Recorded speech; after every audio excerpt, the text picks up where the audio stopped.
Mpaka ule mkwa former First Lady, Professor Mthalika. Baby boy, Judge Willie.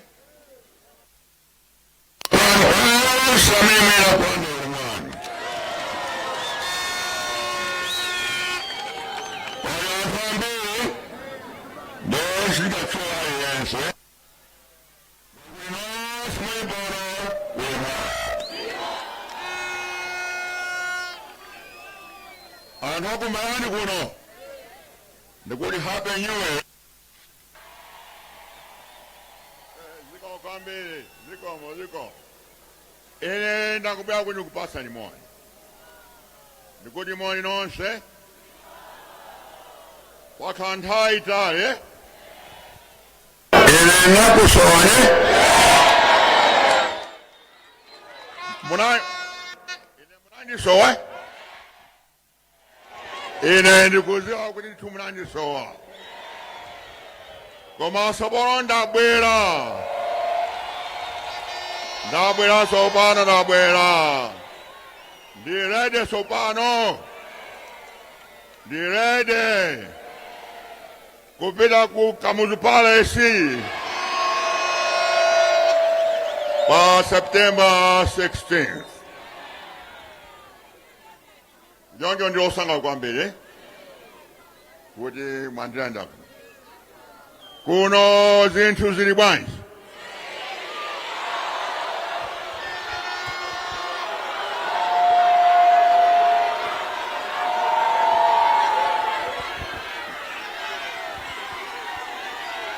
Zinthu zoipa,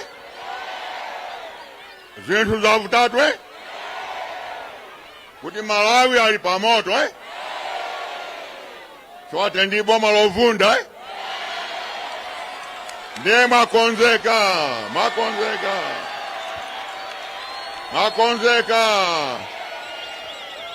September 16th,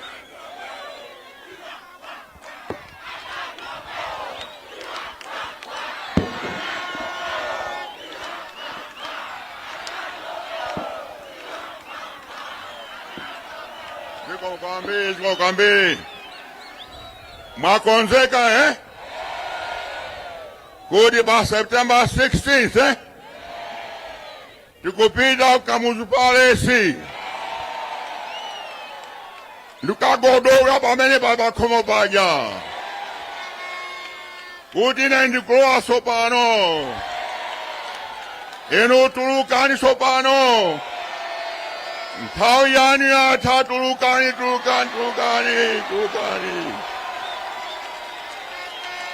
Bibi boye, yambani kumanga katundu sopano.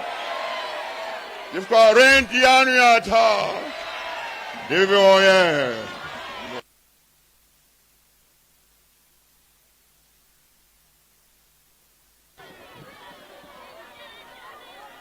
Bibi boye. Mwanga mukuziwa, Ene navomera kuti ndi manso.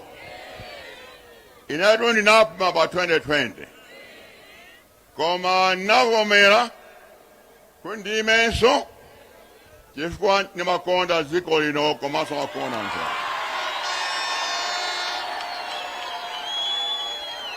Ine ntchito yanga ndi imodzi basi. Kuchosa boma la Nkhanza. Boma loipa. Boma lolephera. Boma la kweza zinthu. Boma la bwesa njala. Bibi boye. Ine ntchito yanga ndikubwesa boma limene. Bibi boye. Koma kuti zitheke ndikudalira anthu anga kuno kuwera.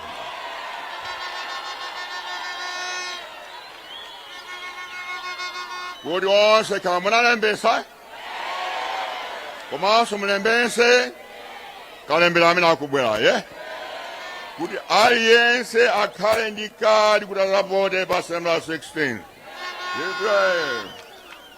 Chifukwa simulembesa, simuzavota. Choncho ife tirede, Chipani cha dibibi chirede chakonzeka chirede kumenya nkhono mpaka September 16. Dibibi oye. Koma ndikumempha kwambiri kuti tonse tigwirizane manja limodzi kuti ndithu tifike ku Canaan. Dibibi oye. Komanso ife ndi mapulani ambiri okonza zinthu maka kuno ku Blantyre. Mise osiyanasiyana tikonza masukulu, zipata zosiyanasiyana tizakonza. Zonse kuti tichitike ndiye kuti tikane. Ndikuzwa ati panjira pano taseka njira ndiye chinyankhula kwambiri kuti pasi magalimoto mpata komanso DPP tizabweranso nthawi ya kampeni.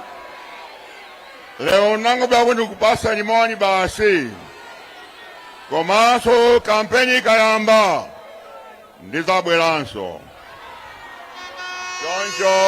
Choncho ambuye akudalitseni nonse. Zikomo kwambiri. Zikomo.